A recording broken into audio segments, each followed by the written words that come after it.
কিতাপৰ কথা চেনেলটো ছাবস্ক্ৰাইব কৰক আৰু সদায় পাই থাকিবলৈ কাষৰ বেল বাটনটো টিপি দিয়ক আৰু লাইক কৰক, কমেণ্ট কৰক, শ্বেয়াৰ কৰক। নমস্কাৰ। আজি কিতাপৰ আলোচনালৈ মই লৈ অহা কিতাপখন হৈছে প্ৰয়াত ৰত্নাদত্তৰ উপন্যাস দ্বিতীয়া। দ্বিতীয়া উপন্যাসখনৰ মূল উপজীব্য হৈছে সাহিত্যৰথী লক্ষ্মীনাথ বেজবৰুৱাৰ বুঢ়ী আইৰ সাধুৰ অন্তৰ্গত তেজীমলা শীৰ্ষক সাধুটো। সাধাৰণতে বুৰঞ্জীমূলক কাহিনী বা উপাখ্যানক সাহিত্যৰ ৰূপ দিয়া দেখা যায়, কিন্তু লোকসাহিত্যৰ চৰিত্ৰক লৈ উপন্যাস বা নাটক ৰচনা কৰা দেখিবলৈ সততে বিৰল। সেইফালৰ পৰা দ্বিতীয় উপন্যাসখনৰ যথেষ্ট গুৰুত্ব আছে। দ্বিতীয় শব্দৰ অৰ্থ হৈছে পত্নী বা ভাৰ্যা। এই উপন্যাসখনৰ মূল চৰিত্ৰটো হৈছে তেজীমলাৰ মাহীমাকৰ চৰিত্ৰটো। তেজীমলাৰ মাহীমাকজনী কি কাৰণেনো ইমান নিষ্ঠুৰ আৰু ইমান হৃদয়হীনা হৈ নিজৰ যি তুল্য এজনী ছোৱালীক মাৰি পেলাব পাৰিছিল, তাকেই লৈ উপন্যাসখন ঔপন্যাসিকে ৰচনা কৰিছে। সাধাৰণতে দেখা যায় যে বা আধুনিক মনস্তত্বই কয় যে মানুহৰ প্ৰত্যেকটো নেতিবাচক কামৰ অন্তৰালত কিবা এটা কাৰণ থাকে।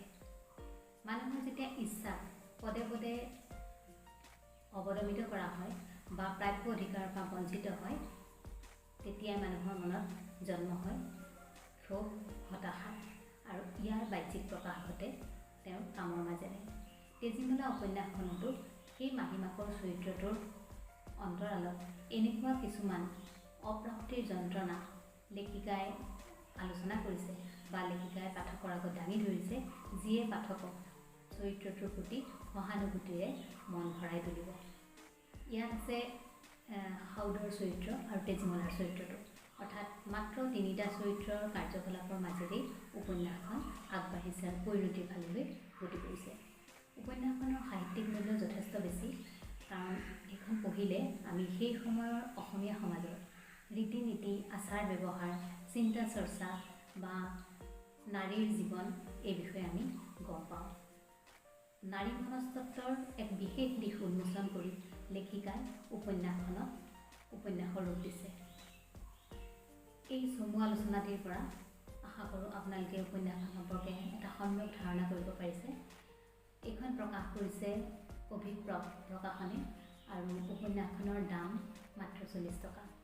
উপন্যাসখন কেৱল 97 পৃষ্ঠাৰ জোৰাহে, গতিকে একেবহাতে পঢ়ি পাঠকে শেষ কৰিব পাৰিব। ইমানকে কৈ মই এই আলোচনাটি সামৰিছোঁ। আশা কৰোঁ কিতাপখনে পঢ়ি আপোনালোকেও আনন্দ লাভ কৰিব। ধন্যবাদ। কিতাপৰ কথা চেনেলটো আপোনাৰ যদি ভাল লাগিছে আৰু আপোনাৰ যদি প্ৰিয় গ্ৰন্থ আছে, তেতিয়া আপুনি তলত কমেণ্টত আপোনাৰ প্ৰিয় গ্ৰন্থখনৰ নামটো জনাই দিয়ক।